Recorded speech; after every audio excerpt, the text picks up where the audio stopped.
ल सेवा नमस्ते सबैजनालाई। म चाहिँ आज बारीमा छु यहाँ र मेरो बारीमा भएको फलफुलहरू सबै एकचोटि भिजिट गराउँछु है त तपाईहरुलाई। म यही मुला भएको यो चाहिँ मुलाहरू हो। यो यहाँनिर यो टमाटो यो पनि सरको ठुलो टमाटर, यो बिच मिनी यो देखाएको मैले मिनी टमाटर हो। सिस्नो पनि छ लोकल सिस्नो।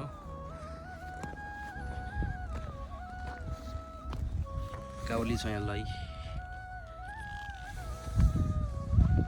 सेतो काउली। काँक्रा आउँदैछ यहाँ चिचिलो लाग्दैछ फल्दैछ। यहाँ अर्को पनि छ काँक्रो।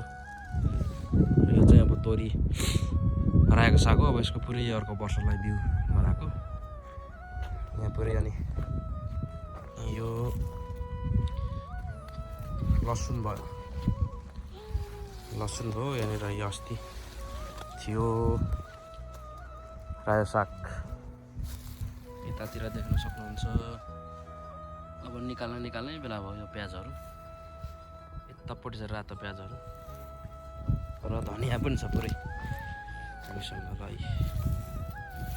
यो धनिया भयो। यतापट्टि सेतो काउली छ। सेतो काउली ल सेतो काउली कति खान्छ सेतो काउली हो।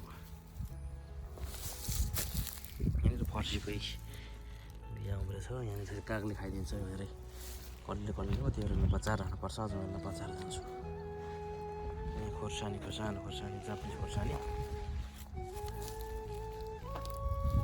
यिनीहरू भयो। यो भयो मुला यता होरेन्सो भन्छ।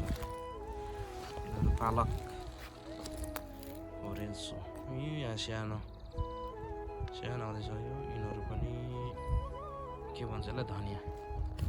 थोरै छ भटमास। यहाँ पनि छ यो ब्रोकाउली। अब यहाँ छ मकै। यिनीहरू मकै है। यो 2 लटको मकै अस्ति फर्स्ट लटको त सबैले कागले खाइदियो। यत्रो उम्रेको थियो लगभग। सबै यसको मुनि चाहिँ गुलियो हुँदो रहेछ। फर्स्ट हाल त्यही भएर खानालाई कट्याएर खाइहाल्दो रहेछ। त्यो अहिले चाहिँ अब अलिक लामो बारी चोपेर राखेको छ। अलिक लामो सेक बिताएको छ। त्यसपछि चाहिँ निकालेर यो हटाइदिने हो जाली। यहाँ छ फेरि आलुहरू। सोपको साग पनि छ यहाँ हो। लोकल कुखुरामा हालेर खानलाई चाहिँ खतरा छ है साग। यहाँ छ सुइका भाइ। यो सुइकाकै बिरुवाहरू हुँदैछ। यो भइगयो फेरि के भन्छ यसलाई पिच।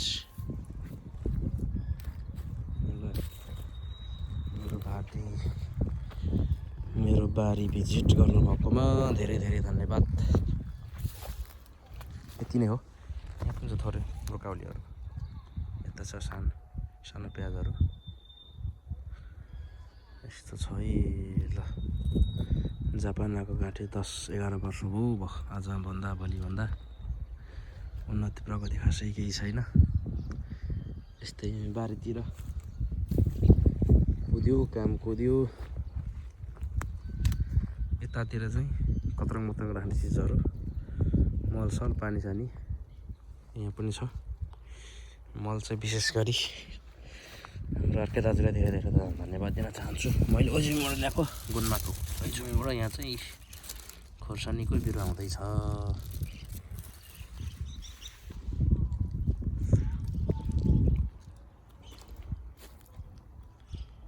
यो नागानेगी भयो चाहिँ ठुल्ठुलो र छेउ लगाइदिएको छु मैले पुरै परसम्म नागानेगी। यता पनि छ